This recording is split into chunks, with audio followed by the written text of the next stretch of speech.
Hello, c'est HR, votre chroniqueur. Alors ça y est, je viens de terminer les 5 premiers épisodes de la saison 2 de Reacher. C'est une saison pour l'instant que j'aime bien, je vais vous en parler. Let's go! Guy's got good instincts. Guy's got good everything. Surveillance photos don't do you justice. Looks like you had a rough night. Had worse.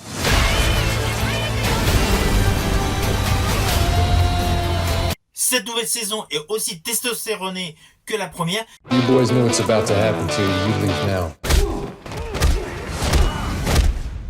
Alors le pitch est le suivant, je vais vous le faire de manière très succincte. Nous avons Jack Ryan qui enquête sur les meurtres d'anciens membres de son unité. Voilà, c'est l'histoire de base de cette seconde saison. Je ne vais pas aller plus loin sur le déroulé scénaristique, car il y a de nombreux twists, il y a de nombreux arcs narratifs qui gravitent autour de Jack Reacher, véritable bourre-pif. Alors d'entrée de jeu, la scène d'ouverture de cette seconde saison est extrêmement violente. Nous assistons à un homme qui tombe dans la neige. Bien évidemment, il meurt. On découvre qu'au final, il a été jeté par un hélicoptère. Et cet homme était un ancien ami à Reacher durant son incorporation militaire. Your soldiers, you and your friends. You do not mess with the special investigators! Alors cette saison est différente de la première. Par contre, il y a toujours le côté punchline, bourre-pif, cascade, course-poursuite, gunfight. Vous allez retrouver tous ces différents ingrédients qui avaient fait le succès de la première saison. Succès légitime, vu que c'est une adaptation d'un roman à succès. Je dirais même plus de plusieurs romans à succès. Au cinéma, vous avez pu le voir jadis, le personnage de Reacher sous les traits de Tom Cruise dans Jack Reacher. Jack Reacher, c'est un fantôme. A servi dans la police militaire. Un brillant enquêteur. Un fauteur de troubles aussi. Et puis il y a 2 ans, il disparaît. On ne trouve pas ce type s'il le veut pas.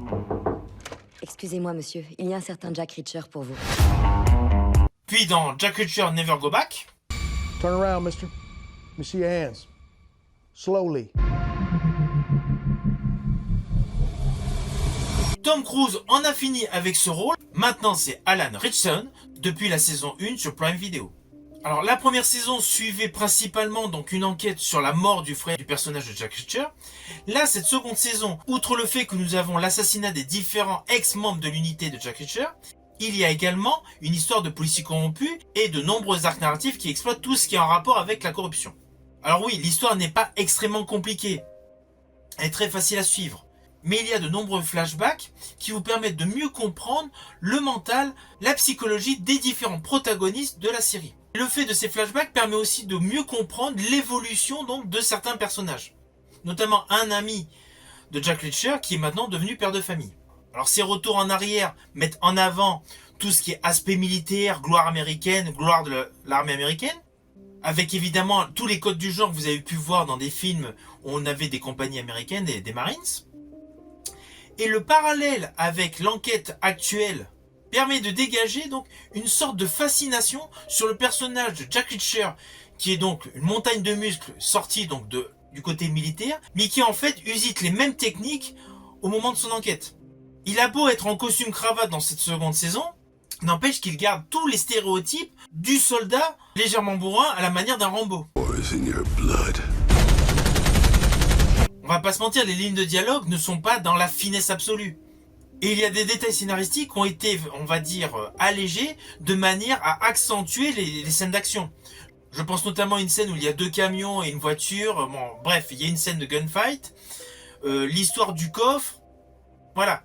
C'est un détail scénaristique qui a été largement allégé de manière à mettre en avant donc tout ce qui est gunfight. Alors c'est clair, c'est bien pour tous les aficionados de séries d'action, voilà, de films d'action. Mais du coup, lorsque vous regardez cette série, il faut la prendre au second degré. Il y a pas mal d'éléments qui sont totalement impossibles dans la vie réelle. Mais ça n'empêche pas que ça la procure un plaisir de voir ce type de scène. Alors les effets visuels, en termes de réalisation, c'est assez classique, c'est assez banal. On ressent même que dans certaines courses-poursuites, ils ont voulu faire attention à pas trop abîmer les voitures. Alors oui, je reconnais que lorsque je regarde une série, je regarde le maximum de détails à chaque plan séquence. Il y a dans certaines scènes, ça se voit, ils ont voulu faire attention à pas trop abîmer, voilà. Certes, c'est une série, il y a quand même un budget limité. Donc pour certaines scènes de cascade, on a joué sur des effets de plutôt de plan serré, plan large, voilà, avec des zooms, des mouvements de caméra. Mais en fait, il y a certaines courses-poursuites en voiture ne sont pas forcément cohérentes avec la violence que peuvent avoir les conducteurs. Cela peut paraître amusant pour des hommes qui tuent sans vergogne, mais là qui font attention à pareiller une voiture. Ce n'est qu'un détail. Cela n'empêche pas qu'il y a de très belles scènes d'action, mais principalement les plus belles, selon moi, ce sont les scènes d'action portées par le personnage Jack Reacher, à chaque fois qu'il se confronte avec un individu. Et d'ailleurs, dans le premier épisode, il y a une scène où on voit son aspect justicier, donc par rapport à un homme qui est dans une voiture. Cette scène ne demande pas grand-chose, mais le réalisme de cette scène, et surtout par rapport à ce colosse d'Alan Ritchson, plaira à tous les fans du genre.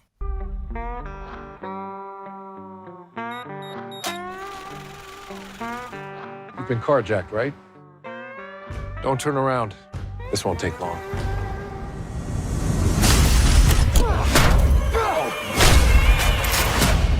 Alors sur le plan scénaristique, dans cette saison, ils ont fait beaucoup de références à d'anciennes séries policières.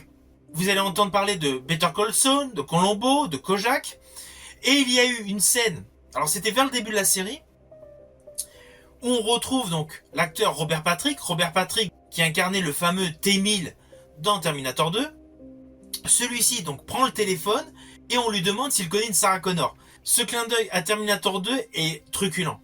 Et vous allez vous apercevoir qu'au fil des épisodes, des clins d'œil comme ceci par rapport au cinéma, par rapport à la télé, il y en a pléthore. De ce fait, dans ces 5 premiers épisodes, il y a une réelle alchimie jubilatoire entre des punchlines, des références cinématographiques, des gunfights et bien évidemment de grosses scènes d'action. Je tiens à vous le réaffirmer, malgré donc l'histoire qui est un peu cousue de fil blanc, on se devine comment ça va se terminer. C'est une série que je prends un réel plaisir à voir. C'est une série qui est réellement pour tous les fans du genre. C'est une série que vous pouvez découvrir actuellement sur Prime Video. Alors la réalisation est bonne, c'est indéniable. Il y a de très beaux plans séquences, il y a par moments quelques petits travelling, mais surtout je pense à un moment bien précis, il y a un beau plan séquence pour une belle scène d'action.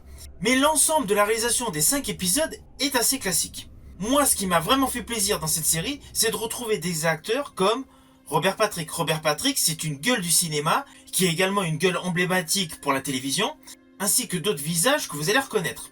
Alors attention, ce que je vais dire s'apparente à un spoil, mais vous allez voir, ce n'est pas un spoil terrible sur le plan scénaristique. Cela concerne uniquement certaines personnes qui jouent dans cette seconde saison. Vous allez retrouver des personnes qui étaient dans la première saison. Voilà, vous voyez que ce n'était pas un spoil monumental, mais c'est un petit détail qui fait plaisir, de retrouver certains personnages qui étaient dans la première saison. Ça n'empêche pas qu'il y ait un personnage d'un policier dans cette seconde saison qui est impeccable. Personnage qu'on a pu voir jadis dans la série Ray Donovan. Mais j'en parlerai plus longuement dans ma prochaine vidéo lorsque j'aurai vu la fin de la série, car forcément, vous aussi, vous aurez vu les épisodes que je viens de voir.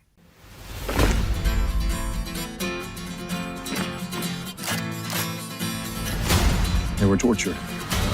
They dumped them from a helicopter. And they're coming after us. Good.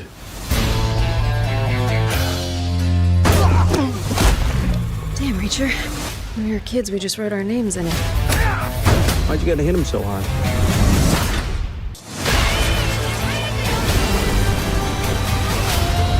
Alors au final, vous avez compris, j'ai aimé ces 5 premiers épisodes de cette deuxième saison. Il y a de l'action, il y a un côté très primaire mais qu'on peut apprécier dans certaines séries, dans certains films.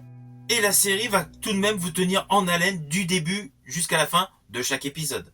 C'est une série que vous pouvez voir actuellement donc sur Prime Video. J'espère que vous avez aimé ma chronique. Si tel est le cas, n'oubliez pas de liker et de partager. Vous pouvez également me suivre sur HR Movie Fan, Instagram, Facebook. Quant à moi, je vous dis à bientôt pour une prochaine chronique.